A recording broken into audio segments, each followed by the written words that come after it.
அப்போ நீரினுடைய அருமையை உணர்ந்த அடிப்படையிலையும் வாழ்வுக்கு அடிப்படையாக நீர் இருக்கிறது என்பதை உணர்ந்ததனாலையும் நம்முடைய முன்னோர்கள், நம்முடைய மன்னர்கள், நம்முடைய அடுத்தடுத்து வந்த சில குறுநில மன்னர்கள் இவர்கள் அனைவரும் நீருடைய தேவையை உணர்ந்த அடிப்படையில் தான் இன்றைக்கு இந்தியாவிலேயே அதிகப்படியான ஏரிகள் நிறைந்த மாநிலம் என்று சொன்னால் தமிழ்நாடு தான்.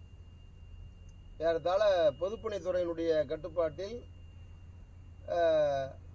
ஒரு ஏறத்தாழ 39,000 ஏரிகள் இருப்பதாக நம்முடைய நீரியல் வல்லுநர் ஐயா பல கோமதி நாயகம் அவர்கள் தெரிவிக்கிறார்கள்.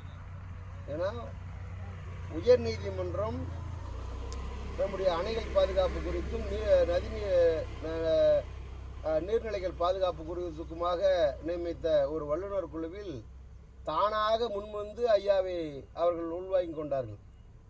தமிழகத்தினுடைய தலைசிறந்த ஒரு நீரியல் வல்லுநர் அவர்கள் குறிப்பிடுகிறார், 39,000 ஏரிகள், மிகப்பெரிய ஏரிகள் இருக்கிறது என்று அவர் குறிப்பிட்டார்கள்.